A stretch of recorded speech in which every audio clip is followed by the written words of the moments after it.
and now. I grew up on the southeast side of Chicago.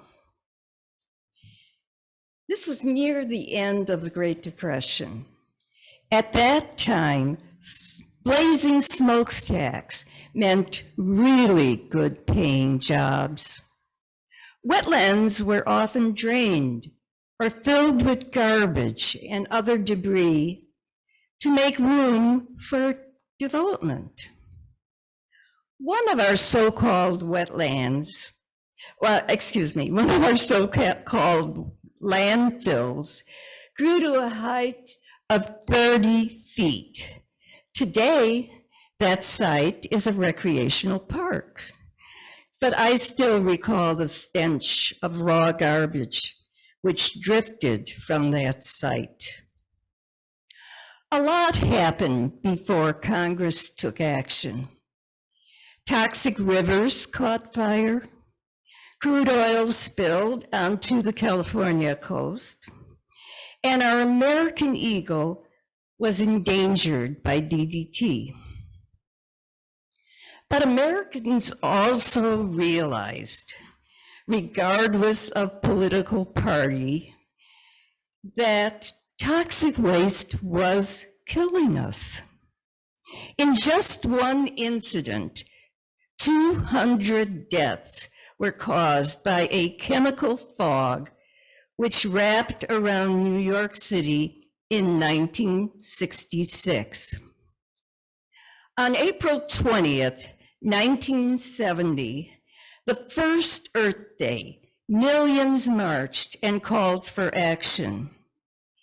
That same year, a bipartisan Congress gave the federal government the power to regulate air pollution, and 2 years later, water pollution. Congress also created the Environmental Protection Agency, EPA, to adopt and enforce pollution regulations. Today, generally, Americans breathe less pollution, and they generally face lower risks of premature death and serious health effects from that cause. But let's face it, many of the most important achievements occurred only because concerned citizens demanded their rights, and supporting groups pursued lawsuits on their behalf. Even today, people living on Chicago's far southeast side breathe some of the most dangerous air. For decades, industry has contaminated residential yards and playgrounds with toxins. As recently as 2014, an uncovered mound of petroleum coke, 5 stories tall, loomed over the neighborhood. Particles from this mound flew into nearby homes. Can you imagine that it took years of litigation before a federal court recognized that this mound posed a serious health threat? We now know that breathing another industrial toxin, manganese dust, can cause severe neurological damage. In 2020, the EPA conducted a cleanup of manganese from 7 residential properties on the far southeast side.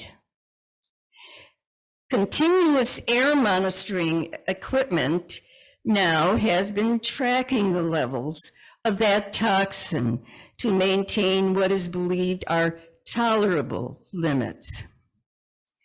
Currently, residents are pushing back against the Army Corps of Engineers who want to dump toxic sludge on the south bank of the Calumet Calumet River. That area had been slated for restoration as parkland. Will we ever see the type of bipartisan action which occurred after that first Earth Day more than 50 years ago? There are a few good signs.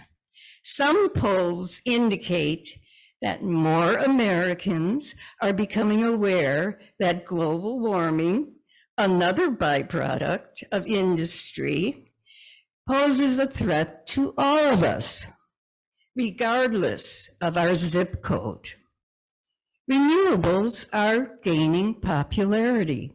Last year, Texas was the country's #1 producer of wind energy and #2 producer of solar energy. There's other good news this Earth Day. A prior Congress authorized $74 billion to improve the electric grid and fund other clean energy projects. The EPA is replacing thousands of toxic diesel school buses, and wetlands are gaining recognition for their contribution to a healthy ecosystem. Nearly 14,000 acres of coastal wetlands are slated for restoration.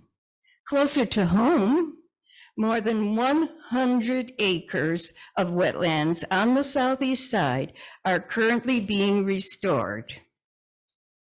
In addition, more than 100 local community gardens have been preserved from development under a land trust, which ensures community management and control. But there's more to do. We all have an important role to play in the never-ending struggle for justice. We can advocate with our elected representatives, call for environmental legislation, support citizens groups who pursue legal action, or work in our own backyards to protect vulnerable species. Now is the time for us to act.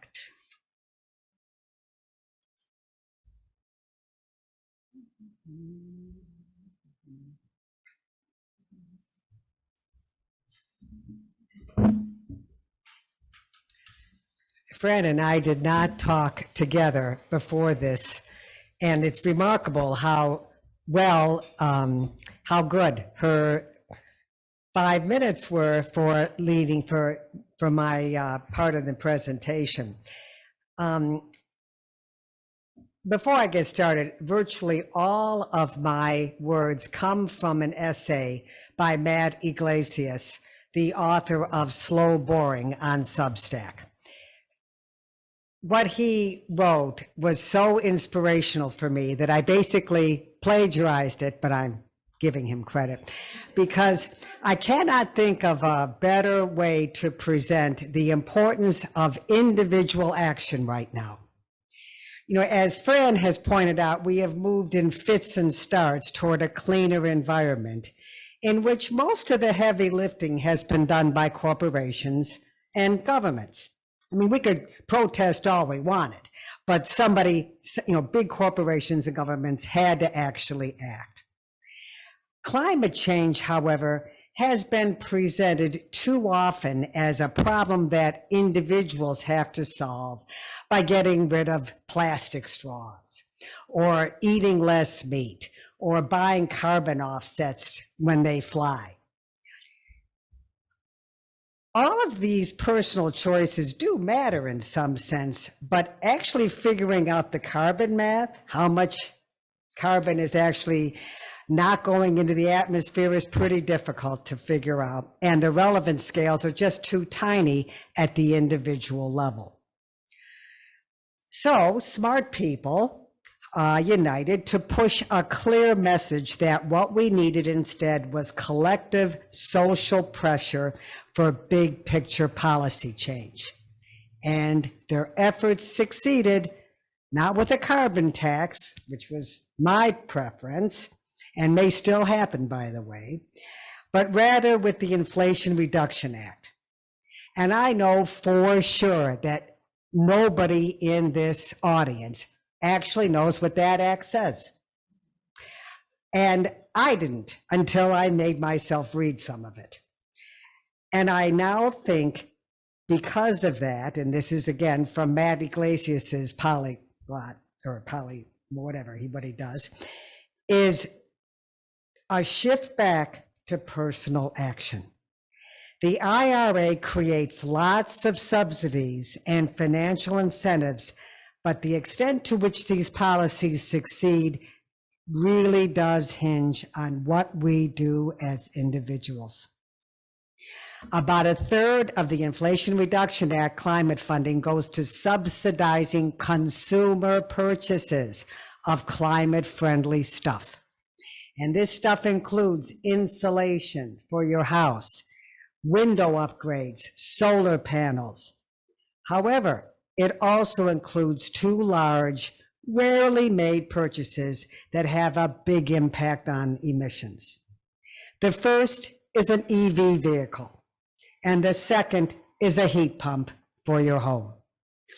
Most of us know something about electric vehicles. I've been driving one since 2017, and it works for me because my condo association installed 2 EV chargers in the parking lot. That was totally serendipitous. I had no idea that happened, and thank God, because I had totaled our other car. So if the EV chargers hadn't been there, I didn't know what I was going to do. I'm not kidding. You can't make this up. All right. And ChargePoint and EVgo installed chargers for commercial use. And if you live in a condominium building, meet with your HOA board and find out how to get a charger installed. They're practically installed for free. The electrical is something else. But that conversation is worth having if you live in a building where you share your parking lot or your garage. As more people buy electric cars, it makes sense to get ahead of that train if you do share space. Now, you also have the option of installing 220 service in your garage or near your driveway for that purpose. And you can ask me about that if you want to know the particulars. Now, if you are thinking of upgrading your HVAC system, or if you plan to live in your house another 10 years, it is time to get a heat pump, what used to be called geothermal heat and air conditioning system. Heat pump technology has improved substantially since I started looking at it in 2009. At that time, it would have cost me close to $30,000 to have a heat pump replace my radiators at my house on Lothair. And there were energy credits. If you recall, the Obama administration had energy credits in 2019 to spur investment. And I bought a high efficiency boiler, a replacement. But because I couldn't afford a heat pump with that, at that time, a fairly small subsidy. However, that subsidy, or I should say the credit in the new IRA Act is $11,000. And that will get you a heat pump for nearly the cost of a high-end HVAC system. My future daughter-in-law, my third son's girlfriend, just bought a 2-flat on the north side, which needs a new HVAC system. And I'm going to make sure she gets a heat pump. And when I say something, you're witnessing it, I guarantee you it will happen. And she's actually thrilled that we're going to make this happen. My son and his wife, Jonah and Whitney, bought a house in Austin in a new development, but he could not talk the builders into installing a heat pump instead of the usual furnace AC. Now, you have to get in front of the curve when you're working with developers. There is a significant cost difference between forced air and geothermal heat pumps, and most developers are not going to spend that money for starter houses without political pressure. In Texas, that may or may not happen. However, as I said, the cost difference is offset by individual $11,000 credits, plus you not only reduce your carbon footprint, you spend less than a third of what most people are spending on heat every month, heat and AC. And in Texas, because AC is a bigger issue than heat pumps are terrific. But they now work as effectively in the coldest days in Chicago as they do on the warmest days in Texas.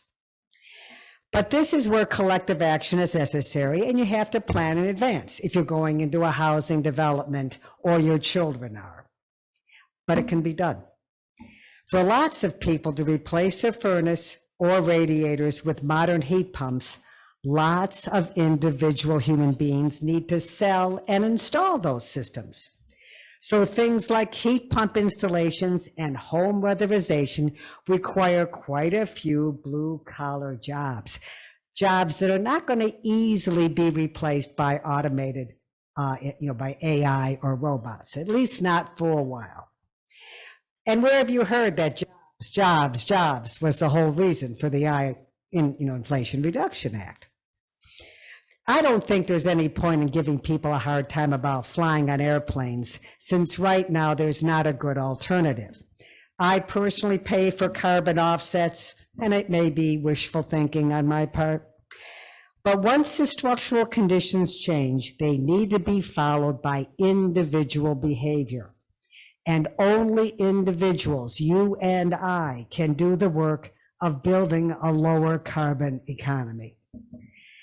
There is this stupid meme out there. I don't pay attention to memes, and I'm not on social media, but I get them in passing, that about 100 corporations are responsible for over 70% of the emissions. Well, so what? Did fossil fuel companies dupe us into driving cars, using electricity, or eating food grown with fertilizers? Give me a break. So even in areas where low carbon technology exists, the logistics of actually deploying it are complicated and decentralized and involve individual people doing individual things. And I think that's really important to emphasize. Much of the efforts are fragmented, and we have to actually understand what's going on to see where our energy can best be put to use. I used to believe think globally, act locally was an oxymoron. But when it comes to electricity deployment, it's right on. If you want to see more action on climate change, one of the highest leverage things you can do is lobby your local elected officials to make it easier to change the grid. I now live in the 5th Ward and plan to meet with my new alderman, Desmond Yancey, sometime this summer to discuss urban forestry and the new Office of Climate and Environmental Equity. In California, they have California Environmental Quality Act lawsuits against solar farms. Progressives consistently support barriers to thwart the construction of wind and solar farms, as well as small nuclear plants, as well as any number of housing initiatives. And we do this because we're only thinking about ourselves. And I'm asking that we think about ourselves in light of a bigger picture and how our individual action can actually move us forward toward a yes in my backyard philosophy. So this is something people who worry about climate change can fix without eliminating Fox News or the power of the Koch brothers. The long and short of it is that we're at what ought to be an exciting inflection point for people who care about climate change. You can work for bipartisan reforms to advance geothermal or nuclear power. You can work in state or local politics on permitting issues, which is a big deal in old blue political cities like Chicago. And you can do multiple things in your personal life, from making household consumption decisions to pivoting your career or encouraging your children to look at careers in the green energy sector. The opportunities, financial incentives, and the listening are there to get your commitment to a carbon neutral future in the world. So let's do it.